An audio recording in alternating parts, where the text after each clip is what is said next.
Hello, नमस्कार दोस्तों, welcome to my channel.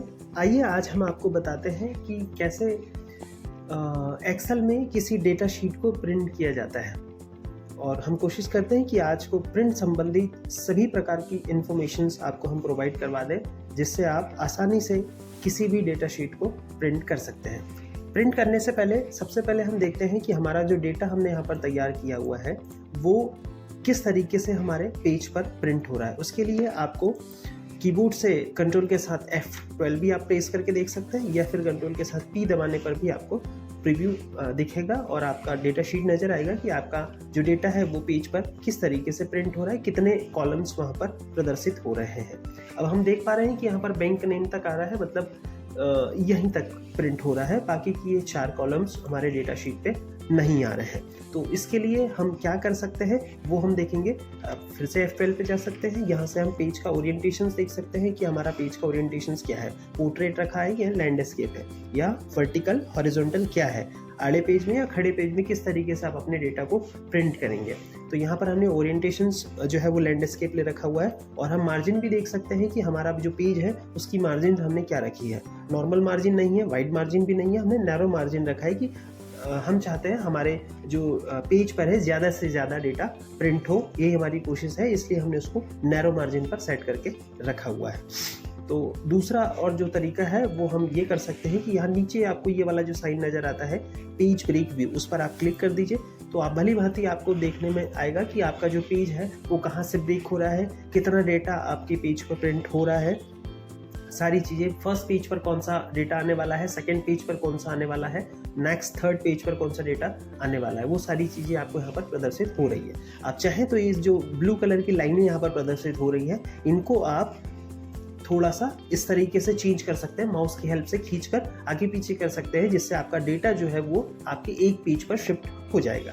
अब ये देखिए यहाँ पर आपने दिखाई दे रहा है कि ये हमारा ब्लैंक पेज प्रदर्शित हो रहा है, तो हम ये वाली शीट को पकड़कर इस तरीके से यहाँ से खींच देते हैं, और ये वाला जो हमारा है इस पेज को भी हम पकड़ के ऐसे मार्जिन कर देते हैं। तो अब हम देख पाएंगे कि हमारा जो डेटा है वो एक पेज पर सिमट कर आ गया है, और एक पेज पर पूरा का पूरा सारे के सारे कॉलम्स हमारे एक पेज पर प्रदर्शित हो रहे हैं। सेक्शंस तक हमारा सारा कॉलम हमारे एक ही पेज पर प्रदर्शित होने लगा है। इस तरीके से हमारा जो डेटा है वो अब एक ही पेज पर प्रिंट हो रहे हैं। सारे के सारे जितने भी कॉलम्स हमने तैयार किए हैं वो सारे कॉलम हमारे एक पेज पर प्रदर्शित हो रहे हैं। तो इस तरीके से आसानी से आप अपने डेटा को सेट कर सकते हैं। इसका अगर हम दूसरा तरीका समझें तो फिर वापस से आप कंट्रोल के साथ F12 प्रेस करिए, और यहाँ से हम पेज सेटअप ऑप्शन पे चले जाते हैं। यहाँ से हम मार्जिन्स वगैरह ऑटोमेटिक, हम चाहे तो यहाँ से डायमीटर को सेट करके भी इजीली हम सेट कर सकते हैं कि टॉप मार्जिन हम कितनी रखने वाले हैं, लेफ्ट मार्जिन हम क्या रखेंगे।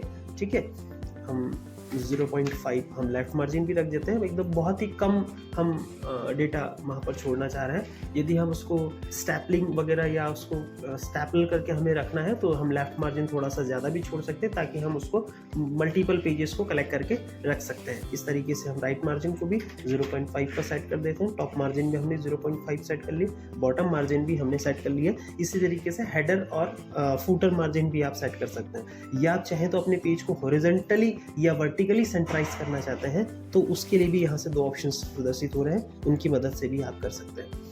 पेज यहाँ से भी आप सेट कर सकते हैं। ओरिएंटेशन जो होता है वो पोर्ट्रेट या लैंडस्केप रखना है, या एडजस्टमेंट आप जिस तरीके से, क्योंकि 72% इसलिए देख रहे हैं, हमने उसको खींच कर ऑटोमेटिकली कर दिया। 100% होगा तो वो फिर पेज से थोड़ा बाहर जाएगा, क्योंकि डेटा हमारा एक पेज के अनुसार थोड़ा ज़्यादा प्रदर्शित हो रहा है। पेपर का साइज़ वगैरह भी हम यहाँ से सेट कर सकते हैं।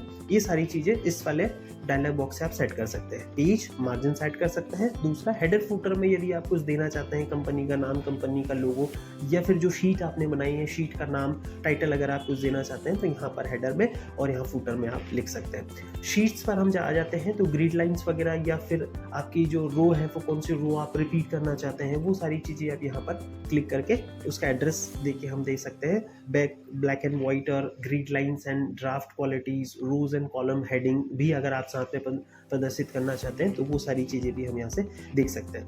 एक चीज़ें आप यहाँ पर देख पा रहे होंगे, पेज ऑर्डर। पेज ऑर्डर यहाँ लिखा हुआ है down then over and over then down. इसका क्या मतलब होता है, इसके लिए थोड़ा सा हम पीछे चलते हैं, इसको हम बैक करते हैं। आप यहाँ पर देखिए पेज 1 और पेज 2, जब हम यहाँ पर इसको हमने सेट नहीं किया हुआ था, इससे पहले पेज 1 यहाँ, पेज 2 इधर पेज 11 नजर आ रहा था।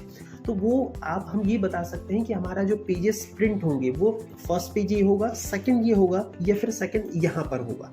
तो उसका किस तरीके से हमारी जो पेज की रेंज है वो प्रिंट होगी, वो सेटिंग करने के लिए ये वाला ऑप्शन हमें यहाँ पर प्रदर्शित होता है ये शीट्स में। ओवर देन डाउन पहले ये प्रिंट होगा, फिर देन उसके राइट हैंड साइड का प्रिंट होगा, फिर नीचे आएगा, फिर इधर का प्रिंट होगा। यदि आप उसको ओवर देन करते हैं तो हमारा फर्स्ट ये होगा और जस्ट उसके नीचे वाला प्रिंट होगा, फिर देन उधर वाला प्रिंट होगा, फिर उसके नीचे वाला प्रिंट होगा। इस तरीके से हम यहाँ down then over and over then down option को चूज कर सकते हैं। ठीक है, ये सारी चीज़ होने के बाद हम इसको ओके कर देते हैं। फिर वापस हमारा प्रिंट का डायलॉग बॉक्स हमारे सामने प्रदर्शित हो रहा है, जिसमें सबसे पहले प्रिंट लिखा हुआ है। जैसे हम प्रिंट पर क्लिक करेंगे तो ये प्रिंट हो जाएगा। उससे पहले हमें अगर हमारे जो पेजेस हैं उनकी कितनी कॉपीज, हमें नंबर ऑफ कॉपीज है वो हम यहाँ से डायमीटर से सेट कर सकते हैं कि एक पेजेस की कितनी नंबर ऑफ कॉपीज हमें चाहिए, 2 चाहिए, 3 चाहिए, 10 चाहिए, 100 चाहिए, जितने हमें चाहिए वो हम यहाँ से सेट कर सकते हैं। फिलहाल हमें 1 चाहिए, हम 1 यहाँ पर रखते हैं। दूसरा ऑप्शन हमारे पास दिखाई दे रहा है प्रिंटर्स। हमारे कंप्यूटर से फिलहाल में कौन सा प्रिंटर कनेक्टेड है, यदि आप वो चाहते हैं, वो देखना चाहते हैं, तो यहाँ नंबर ऑफ प्रिंटर्स की संख्या प्रदर्शित हो रही है, नाम प्रदर्शित हो रहा है। आप जो प्रिंटर रेडी है उस प्रिंटर को आप यहाँ से सेलेक्ट कर लीजिए। जैसे हमारे कंप्यूटर में अभी कैनन LBP 2900 कनेक्टेड है, हम उसी को सेलेक्ट करते हैं। उसके बाद हम यहाँ प्रिंट एक्टिव शीट प्रिंट करनी है, या फिर पूरी इंटायर वर्कबुक आपको प्रिंट करनी है, या फिर यदि आप माउस से सिलेक्शंस करके बताते हैं, जैसे हमें सिर्फ इतना ही एक पेज जिसमें हम चाहते हैं कि कुल इतना ही प्रिंट हो जितना हमने सेलेक्ट किया हो, या फिर हम चाहते हैं सिर्फ इतना ही कॉलम प्रिंट हो, तो इसके लिए फिर आपको वहाँ से सिलेक्शन ऑप्शंस पे जाना पड़ेगा। यहाँ प्रिंट सिलेक्शन लिखा हुआ है। जैसे हम प्रिंट सिलेक्शन पे देखेंगे तो जितना हमने माउस से कर्सर से सिलेक्ट करके रखा हुआ था केवल उतना ही आपको यहाँ पर प्रदर्शित हो रहा है। यदि हम जितना एक पेज पर प्रिंट हो रहा है वो पूरा का पूरा चाहिए तो हम प्रिंट एक्टिव शीट पर ऑप्शन पर क्लिक करेंगे। उसके बाद यहाँ पेजेस लिए हुए हैं। जैसे अभी यहाँ पर हम प्रदर्शित हो रहा है 1 to 7, हमारे पास 7 पेजेस है एक शीट के। तो हम कितने पेजेस सारे के सारे प्रिंट करने हैं तो हमें यहाँ पर कुछ नहीं लिखना है। यदि हम चाहते हैं कि 1 से लेके 5 तक प्रिंट हो तो 1 to 5 हम यहाँ लिखेंगे तो केवल 1 से लेके 5 तक ही प्रिंट होगा, या फिर 1 of 1 हम लिखेंगे तो केवल एक शीट हमारी प्रिंट होगी। इस तरीके से हम पेजेस की संख्या यहाँ पर लिख सकते हैं, जिससे हम जो पेज हम प्रिंट करना चाहते हैं वो हमें यहाँ पर दिखाई देगा। अब यहाँ दूसरा ऑप्शन आता है कलेक्टेड। इसका मीनिंग होता है कि जो आप पेजेस प्रिंट कर रहे हैं, यदि हम उसको नंबर ऑफ कॉपी बढ़ा देते हैं, जैसे हम 5 सेट निकालने हैं, 3 सेट निकालने हैं, तो वो सेट्स में चाहिए, या फिर आप उनको 1 1 2 2 3 3 इस तरीके से चाहते हैं। जब नंबर ऑफ कॉपीज होगी तो उसको आप कलेक्ट कैसे करेंगे? बाय सेट बनकर मिल जाए तो आप ऊपर वाले ऑप्शन को सिलेक्ट करेंगे, या फिर आप उनको प्रिंट निकाल लें, बाद में अपने हिसाब से उनको सेट कर लें तो आप नेक्स्ट वाला ऑप्शन जो है अनकलेक्टेड वाले ऑप्शन को चूज कर सकते हैं। ठीक है, उसके बाद यहाँ से ओरिएंटेशन हमने ऊपर भी सेट कर लिया था, यहाँ भी हम सेट कर सकते हैं कि ओरिएंटेशन आपको पोर्ट्रेट चाहिए, लैंडस्केप चाहिए, या फिर वर्टिकल या हॉरिजॉन्टल, जो भी आप रखना चाहते हैं। उसके बाद पेपर का साइज जो है आपके जो प्रिंटर है उसमें कौन सा पेपर इनपुट किया गया है वो आप यहाँ से देख सकते हैं। A5, B5, A4, B4, legal, जो भी साइज आपके पास अवेलेबल है। मोस्टली हम लोग A4 का यूज़ करते हैं तो हम A4 यहाँ से रहने देंगे। मार्जिन भी हमने जैसे अभी बताया कि आप मार्जिन तो ऑटोमेटिक हमने माउस की हेल्प से सेट करी है, तो हम यहाँ से नहीं छेड़ सकते। हम नॉर्मल या वाइट जो है वो हमने माउस की मदद से कर लिए, तो हम उसको नैरो मार्जिन ही रहने देते हैं। उसके बाद जैसे ही प्रिंट बटन पर क्लिक करते हैं तो हमारा पेज हमारे अकॉर्डिंग प्रिंट हो जाता है। आशा करते हैं कि आपको वीडियो अच्छा लगा हो। आप ऐसे ही वीडियो पाने के लिए हमारे चैनल को सब्सक्राइब कीजिए, लाइक कीजिए एंड शेयर कीजिए। आपका अमूल्य समय लेने के लिए बहुत बहुत धन्यवाद।